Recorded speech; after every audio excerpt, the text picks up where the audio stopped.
हम सबके बीच में आप जरा आशीर्वचन देने के लिए योगी मोदी जिंदाबाद, योगी मोदी जिंदाबाद, जगदम्बिका पाल योगी जी जिंदाबाद।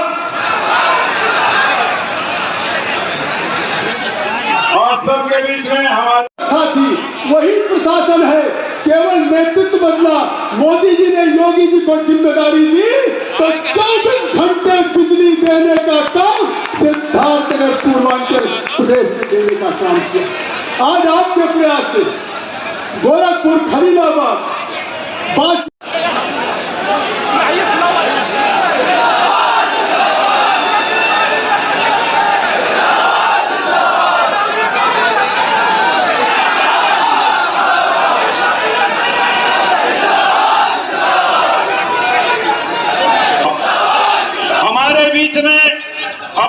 जोर से बोलिए, दिल्ली तक मोदी जीते जाए।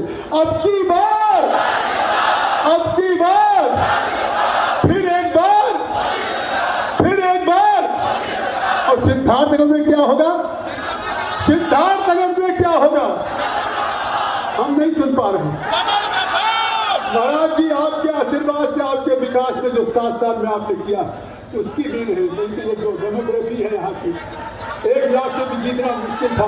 मैं संकल्प दिलाता हूँ कि इस बार अगर 4 लाख से आप वो कमल जो हमारे आदरणीय परम पूज्य योगी आदित्यनाथ जी जो आपसे अपील करने आए हैं, ये इतनी बड़ी धूप में, सैलाब में खड़े हैं, आप तो जान और संविधान को खतरा है। उन्होंने कहा जान और संविधान को खतरा है। आज उत्तर प्रदेश में योगी आदित्यनाथ जी मुख्यमंत्री बने, आज पूरे प्रदेश के जान की सुरक्षा, जो माफिया समाजवादी पार्टी में माननीय लोग थे, आज उनसे जीरो टॉलरेंस। और जिस तरीके से लॉ एंड ऑर्डर यहाँ नहीं पूरी दुनिया में, मैंने अमेरिका का देखा कि वहां बुलडोजर बाबा के नाम से विख्यात है। कभी होता उत्तर प्रदेश में माफियाओं का राज था, आज उसी माफिया का परिवार का सदस्य समाजवादी पार्टी से लड़ रहा। आज पूरे प्रदेश की जान की सुरक्षा किया है, तो उत्तर प्रदेश में परम पूज्य योगी आदित्यनाथ जी ने आज प्रदेश की 14 करोड़ जनता का रक्षा करने का काम किया। आज मैं कहना चाहता हूँ, संविधान की बात करेंगे। आज गुरु गोरख पीठ की परंपरा रही है, चाहे परम पूज्य महंत अवध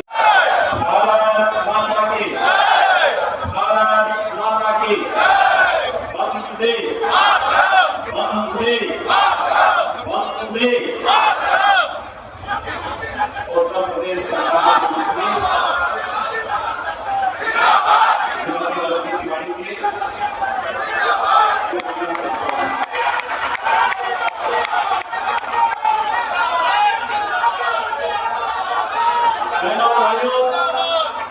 लोकसभा चुनाव के 5 चरण संपन्न हुए हैं।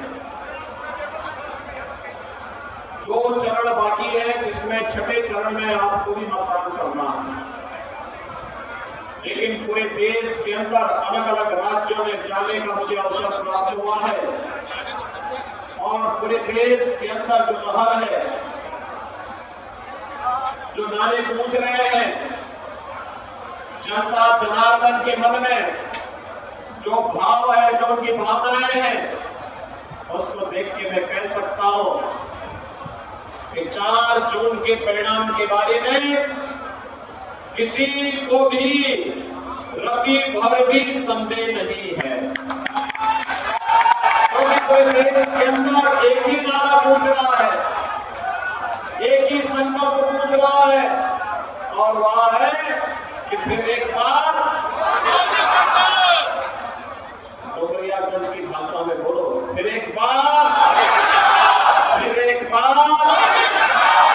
और अब की बार तो 400 पार के मुद्दे को लेकर के, नारे को लेकर के तो समाजवादी पार्टी चारों खाने चुप हो जाती है। इसीलिए कांग्रेस और समाजवादी पार्टी का जो इंडी गठबंधन है, इन्होंने अभी से षड्यंत्र करने प्रारंभ कर दिए। गुमराह करना, लोगों को गुमराह करना, झूठ बोलना, हम कह सकते हैं अपनी वर्तमान और भावी पीढ़ी को कि जब भारत आत्मनिर्भर और विकसित भारत की यात्रा को आगे बढ़ा रहा था, तब हमने अपनी आंखों से देखा है और उस यात्रा के हम भी सहभागी रहे हैं। उस यात्रा में हम लोगों ने भी भारत को नए भारत के रूप में स्थापित करने में अपना योगदान दिया है। हम सब कह सकते हैं। आज आप देख रहे होंगे दुनिया के अंदर कोई भारतीय जाता है, उसका सम्मान होता है। भारत का दुनिया के अंदर सम्मान है, सीमाएं सुरक्षित हैं, आतंकवाद और नक्सलवाद का सफाया हुआ है। और अब तो पटाखा भी जोर से फटेगा तो पाकिस्तान पहले सफाई देता है, कहता है मेरा हाथ नहीं है। पहले सोचो, एक कांग्रेस और समाजवादी पार्टी की सरकार थी, आतंकी वारदात होती थी, सुबह उठते ही एक नए घोटाले से समाचार पत्रों में एक नया घोटाला हमें देखने को मिलता था और सायंकाल होते होते आतंकी वारदात की खबर आ जाती थी। लोग अब झूठ और अफवाह का सहारा ले रहे हैं।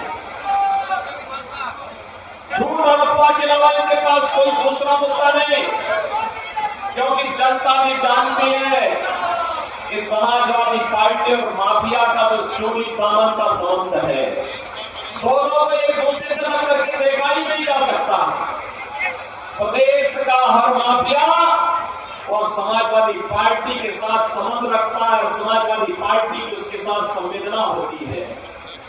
ये समाजवादी पार्टी की संवेदना गांव के लिए नहीं, गरीब के लिए नहीं, दलित के लिए नहीं है, समाज के किसी भी तबके के लिए नहीं है, बेटी और प्यादारी की सुरक्षा के लिए नहीं है।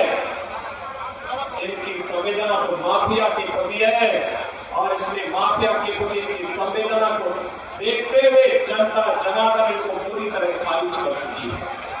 ये 14 में चुनाव हारे हैं, 17 में चुनाव हारे हैं, 19 में चुनाव हारे हैं, 22 में भी जनता जनार्दन ने इनको चावल खाने चित किया है और फिर 24 में भी एक नए संकल्प के साथ हम लोग आए हैं कि फिर एक बार आज आतंकवाद और नक्सलवाद को तो समाप्त किया ही है।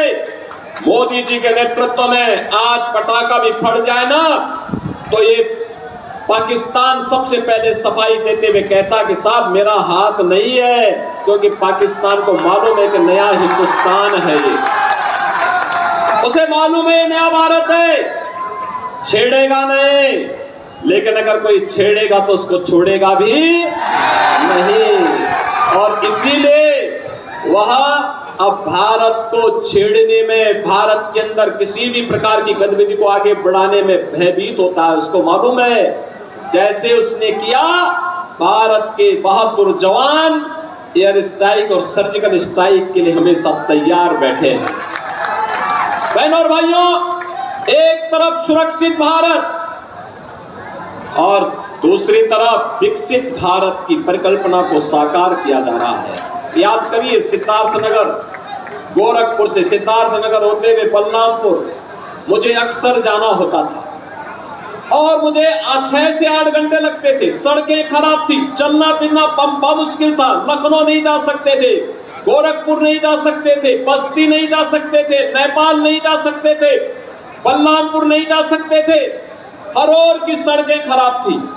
आज यहाँ की अच्छी सड़कें, बाढ़ बचाव के बेहतर उपाय हो रहे हैं। प्रदेश में समाजवादी पार्टी की सरकार थी, तब अयोध्या में राम जन्मभूमि पर आतंकी हमला हुआ था, काशी में संकट मोचन मंदिर पर आतंकी हमला हुआ था, तब अयोध्या, लखनऊ और वाराणसी की कचहरियों पर हमला हुआ था। और अखिलेश यादव जब मुख्यमंत्री बने थे, इन्होंने सबसे पहला काम क्या किया था मालूम है? आतंकवादियों पर दायर मुकदमों को वापस लेने का शर्मनाक काम किया था। और तब न्यायालय ने इनको कहा था कि आतंकवादी झूठेंगे नहीं। शर्म आनी चाहिए सरकार में बैठे हुए लोगों को कि आज आतंकवादियों के मुकदमों को वापस ले रहे हो, कल इनकी पद्म पुरस्कार के लिए सिफारिश करोगे। बहनों और भाइयों, ये लोग आतंकवादियों के आका है, ये माफियाओं के सरपरस्त हैं और इसीलिए हर अपराधी और माफिया 2017 के पहले जनता का खून चूसता था, गरीबों की जमीनों पर कब्जा करता था, फिरौती वसूली करता था, बेटी की सुरक्षा के लिए खतरे बने हुए थे। और आज जब इन सभी माफियाज को हम लोगों ने उल्टा टांगने का काम किया है, कुछ लोगों की राम नाम सत्य की यात्रा निकल गई है, तो समाजवादी पार्टी को पीड़ा होने लगती है, उनको पीड़ा होती है। ये क्या हो रहा है?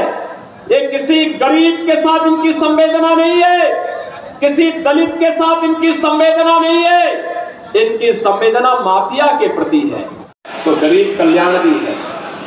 मैं पूछना चाहता हूं, जो लोग हिंदुस्तान में रहकर के पाकिस्तान का राग अलापते हैं, मैं उनसे बोलना चाहता हूं, क्यों हिंदुस्तान पे बोझा बने हुए हो? चले जाओ पाकिस्तान में। पाकिस्तान के हालत आप देख रहे होंगे, क्या हाल है पाकिस्तान के। भारत 4 वर्ष से फ्री में 80 करोड़ लोगों को राशन की सुविधा दे रहा है, और पाकिस्तान में 23 करोड़ की कुल आबादी, और वो अभी भूखों मर रही है। गली के जीवों की तरह, जैसे एक रोटी का टुकड़ा कोई गली में फेंक दे और गली में कुछ जीव आपस में लड़ते हैं गली के अंदर उस रोटी के टुकड़े के लिए, ऐसे पाकिस्तान के अंदर 1 किलो गेहूं के लिए, 1 किलो आटा के लिए छीना झपटी हो रही है, आगजनी हो रही है, तोड़फोड़ हो रही है, व्यापक वातावरण वहां का खराब हो रखा है। आज ये स्थिति आपके पाकिस्तान की है, और इसी में ये समाजवादी पार्टी और कांग्रेस के लोग कहते हैं कि पाकिस्तान के खिलाफ मत बोलो, उसके पास एटम बम है। मैंने कहा एटम बम हमारे पास भी है, हम भी जानते हैं। पाकिस्तान तो उस दुस्साहस किया नहीं कि उसका अस्तित्व ही समाप्त तो हो जाएगा अगर उसने भारत के खिलाफ कोई दुस्साहस किया तो। और इसलिए बहनों भाइयों, आज मैं आपसे कहने के लिए आया हूं यही, आज जो सुरक्षा का बेहतर माहौल है, आज जो विकास की प्रक्रिया के साथ जोड़ा गया है, 60 करोड़ लोगों को देश के अंदर 5 लाख रुपए प्रतिवर्ष स्वास्थ्य बीमा का, आयुष्मान का कार्ड की सुविधा दी है। पहले कांग्रेस के समय में तत्कालीन प्रधानमंत्री कहा करते थे कि 100 पैसा भेजते हैं, नीचे केवल 15 पैसा पहुंचता है।